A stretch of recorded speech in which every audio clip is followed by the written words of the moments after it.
Hello বন্ধুরা, আশা করি আপনারা সবাই ভালো আছেন। তো বন্ধুরা, নামজারি আবেদন যদি আপনি পুনরায় সংশোধন করার সুযোগ পান বা এসএলএন স্যার যদি আপনাকে পুনরায় সংশোধন করার সুযোগ দেয় তাহলে কি করবেন সেটাই আমরা আজকে দেখব। দেখুন বন্ধুরা, একটা আবেদন আমরা লগ ইন করে নিচ্ছি। লগ ইন করার পর দেখি আবেদনটি আসলে পুনরায় সংশোধন করার একটা সুযোগ দিয়েছে, সেটাই আমরা দেখব।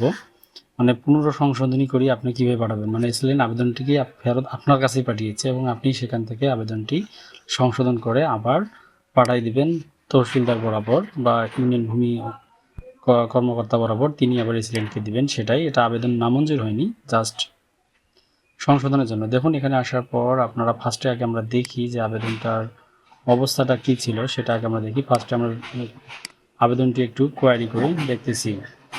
আমরা বিভাগ সিলেক্ট করলাম এবং আবেদন নাম্বার দিলাম, তারপর আবেদনটিতে প্রবেশ করলাম। দেখুন, আবেদনটি যার কাছে বর্তমানে আছে আবেদনকারী, আমার কাছেই আবেদনটি ফেরত এসেছে।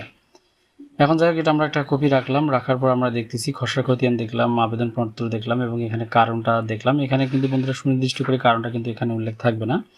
আপনার গেছিলেন বা তহসিলদারের কাছে গিয়ে কিন্তু এর কারণটা কিন্তু আপনাকে জেনে আসতে হবে। তারা জানে আসার পর তারা যদি মনে করে এটা পুনরায় সংশোধনী প্রয়োজন, তখন কিন্তু আপনার সাথে আলোচনা সাপেক্ষে তারা কিন্তু এই জিনিসটা আপনাকে দিবে, অথবা তারা যদি মনে করে সামান্যতম সমস্যা আছে তখন এটা করতে পারে। তো যাই হোক, আমরা এখন আবেদনটিতে প্রবেশ করতেছি। দেখুন, তারপর এখানে অগ্রসরে ক্লিক করবেন। আর যদি বাতিল ক্লিক করেন বন্ধুরা, তাহলে কিন্তু অপশনটা আর আসবে না। আসার পর এখানে আপনি সংযুক্ত বিবরণ, আপনার যে সমস্যাটা আছে সেই সমস্যাটার কাগজপাতিটা ওখানে সংযুক্ত করবেন এবং নিচে তার বিবরণটা কিন্তু সুন্দর করে লিখে দিবেন। এখানে সমস্যা ছিল, এখানে আমাদের আবেদনটাতে সব ঠিক ছিল, কিন্তু জমির শ্রেণীতে জায়গায় ভুল ছিল। যে যে জায়গায় আবাদি জমি হবে সেই জায়গায় আবাসিক হবে, সেই জায়গায় ভিটা লেখা ছিল, এটাই সমস্যা ছিল। সেটাই আমরা এখানে সংশোধন করতেছি। এই জন্য আমি সবার ফার্স্টে অরিজিনাল খতিয়ানটা এখানে আপলোড করে নিয়েছি এবং তার সাথে যেটা আরএস সর্বশেষ খতিয়ান, সেই দুইটার খতিয়ানও কিন্তু এখানে আমি দিয়ে দিয়েছি।